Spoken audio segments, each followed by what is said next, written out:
Hello everybody, welcome back to my channel. It's your girl Mimi, hitting you up with some views on some stuff I lately discovered about myself, and I'm gonna ramble. So I'm very passionate when it comes on to certain aspects of my life. I'm very clean and tidy. I have a lot of morals and ethical behaviors, and I'm very cobble modern, meaning I am modern but primitive. So I like a particular lifestyle. I like to do things in a particular way. I govern myself and I follow a schedule to the T every single day. I wake up the same time every single morning. I do the same thing. I'm very monotonous and mundane. I do the same thing every single day. However, lately I discovered a new hobby. It's it's psychoanalyzing people. I do this as a fun to psychoanalyze individuals. If I come in contact with you, have a conversation with you, I can psychoanalyze you based on what you say, how you say it, and whether I'm intrigued or I'm not intrigued by what you're saying. However, human anatomy is very interesting. It is it's very easy to psychoanalyze an individual who does not have much depth to them. I'm a sapiosexual, so whenever I'm having a conversation with somebody, they have to engage me, for me to be interested or for me to maintain some form of interest in what you're saying. However, if you don't, I will try to dumb down to the level wherein I can understand and, state what I feel like stating at your level and make it a fruitful and fulfilling conversation. With that said, I was wondering, do you think that people who are not like-minded are supposed to date? Do you think people who are not like-minded or so quote unquote on the same level, do they find some form of intimacy or they find something else that they're attracted to other than physical attributes? Do you think that a sapiosexual can date somebody who has no form of sapiosexuality at all? My point of view and my point of view only. I cannot date somebody who I cannot have a conversation with, who cannot engage me in a meaningful conversation wherein you can keep me stroke by stroke. And with my sapiosexuality, it is intertwined with my sexuality as well. Because if you can't stimulate my mind, you can't stimulate my body.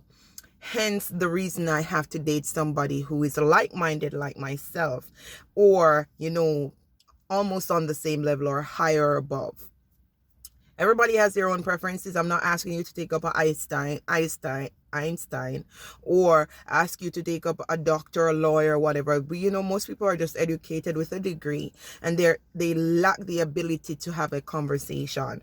I rather to take up a garbage collector who can stimulate me, my mind, teach me new things, respects me, love me, understands me, than to take up a doctor or a lawyer who is unable to stimulate me or keep me engaged to the minute things that I find interesting. And it's not a lot of things that I find interesting. I like taking long walks to the beach and not going in the water because I hate going inside the water. Or just sitting in my car and looking outside. Those are the things I find really fascinating. Or, taking a long trip, just driving and you being complete silence on some parts of the journey. Or, we go into a little cafe and having just an omelette, staring each other's eyes and gaze at each other and, discovering our love language. Now, what is it that turns you on? What turns you on? What is it in somebody that, give you that, that drive, drive that turns you on to the point wherein you find them irresistible? For me, it's not the physical attribute, but your mind I am attracted to people's mind. It's beautiful what the mind can think, what it creates, and what is embedded there. Hence the reason why I state that I rather to date somebody who is on the level that I am, higher, or is working towards the level where they can stimulate me. Never you dare drop your standards because you want to be in a relationship. Not everybody was meant to be in a relationship. There are certain people that are supposed to be alone because you function better when you are alone. Not that I'm stating that you're supposed to break up the relationship that you're in, or you should do something else regarding your relationship. But does it serve you? And this is for both men and women. Does it serve you? What does the woman offer you while you're staying? Because a big ass and stiff breast, it will go eventually. What is the man offering you? A stiff penis, or he's giving you heartache? What is he offering you? And it does not have to be monetary. Sometimes we sit and we take, some bullshit in relationships because we want to stay because of the children, because of the monies, because we cannot do any better, because we find it that if we leave this man, we fear they go in another relationship. We leave this woman, you see them with somebody and they're happier. Let them go now. Let them go, man. Let them go. Find what grinds, what gives you the drive or intensify your feelings in the relationship or while you're staying. Don't stay for your children, because you are going to be unhappy for what, 18 years until the kids move out of the house? Work in the relationship because you want to work in it.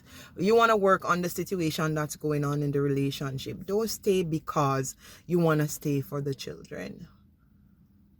That's very unhealthy, because you're putting those poor little kids in situation where they're not supposed to. I wonder if this man I go drive up in a car back.